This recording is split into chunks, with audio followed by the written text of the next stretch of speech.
सबसे पहला प्रश्न तो ये आता है कि हम भागवत क्यों सुने।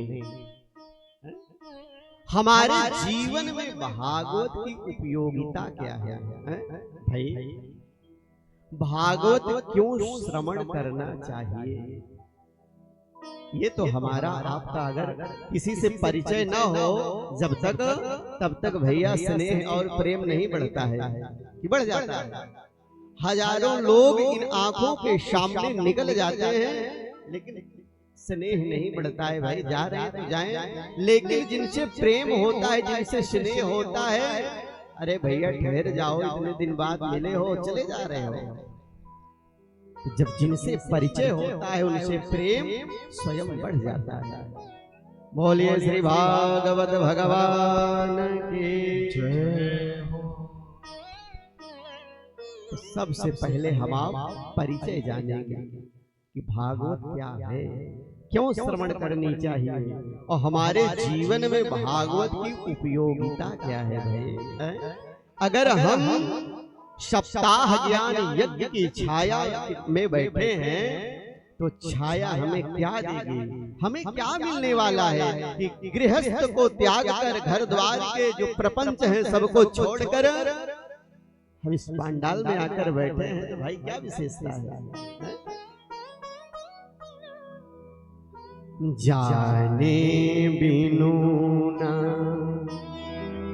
होय परतीति,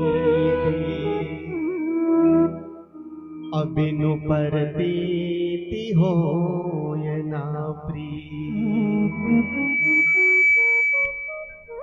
जब तक हम शास्त्रों के विषय में जानेंगे नहीं ठीक से तब तक हमारा आपका प्रेम शास्त्रों के प्रति नहीं बढ़ेगा।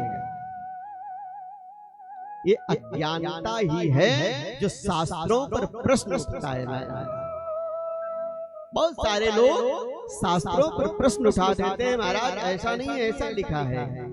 जब तक आप विशुद्ध रूप से शास्त्रों के बारे में जानोगे नहीं आपका प्रेम नहीं बढ़ेगा।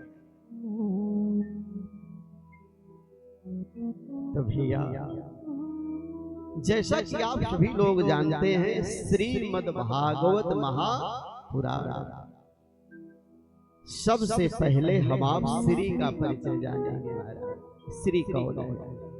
अच्छा कुछ लोग कहते हैं कि राधा का नाम भागवत में नहीं है। सत्य जानते हैं कि राधा का नाम नहीं है, लेकिन राधा है कहाँ? तो सबसे पहले क्या आया है? श्रीमद् भागवत महापुराण। ये श्री कौन है? श्रीयते अस्थावरहि जंगमहि यासाह श्रीः। ये ऐसी वैसी श्री नहीं है माता जी।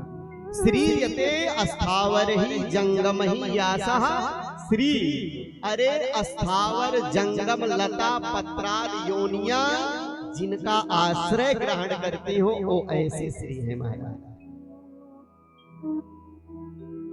दूसरे संत ने कहा भाई जब ये अस्थावर जंगम लता पत्राद योनिया ग्रहण करती हैं तो श्री तो श्रेष्ठ हो गई।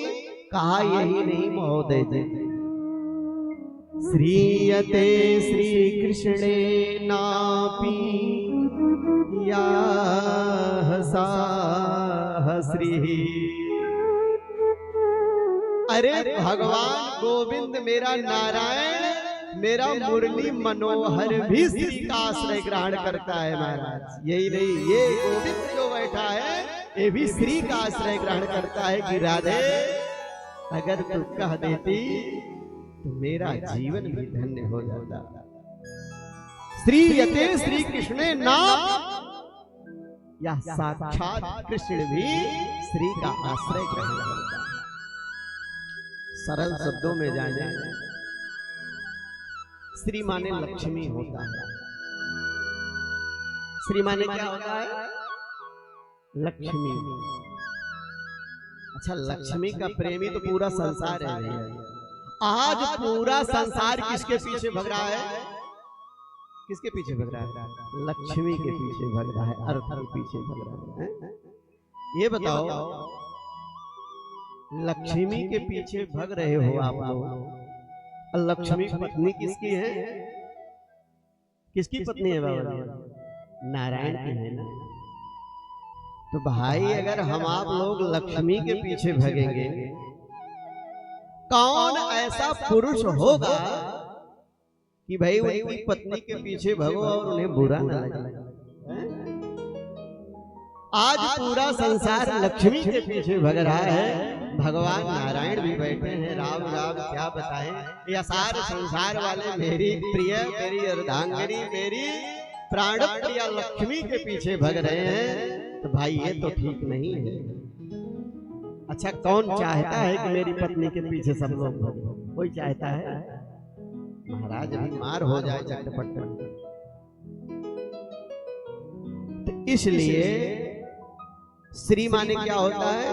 लक्ष्मी। और श्री एक सम्मान सूचक भी है। देखिए आपके प्रायः नामों में देखने को मिलेगा श्रीमान रविंदर पांडे जी का श्री लगा दिया जाता है, सम्मान सूचक भी है। भगवान नारायण ने कहा भैया लक्ष्मी को पकड़ोगे तो शायद लक्ष्मी आपके पास ना आवे, लेकिन अगर आप नारायण को पकड़ लोगे तो निश्चित रूप से लक्ष्मी आपके पास आ जाएंगी। आपको लक्ष्मी को पकड़ना नहीं पड़ेगा। अरे धर्म रूपी नारायण को पकड़ो, जो सनातन धर्म है। जिस दिन आप धर्म को पकड़ लोगे, सुख संपत्ति सब बिना ही बुलाए, बिना बुलाए ही सुख संपत्ति आपके पास चली आएगी। आप कहोगे महाराज मैं चकाचक भगवान का खूब पूजन करता हूँ, लक्ष्मी आती नहीं। तो भैया उन संत महात्माओं से पूछो जो कंदराओं में बैठकर ध्यान धारणा लगाकर भगवान की तपस्या कर रहे हैं। ये सांसारिक लोग ही जाते हैं करोड़ों करोड़ों चढ़ाकर पाद पद्मों में चले जाते हैं। क्या उस संत ने कभी बुलाया? क्या उस संत कभी लक्ष्मी के पीछे भगा? ना ना नहीं। सुख संपत्ति सब बिना ही बुलाए, बिना बुलाए ही के पास चले जा रहे हैं। तो आज के बाद से किसको पकड़ना है? नारायण। लक्ष्मी को मत पकड़ो भैया, नहीं भगवान नारायण कहेंगे। देखिए रुक्मिणी का हरण हो गया।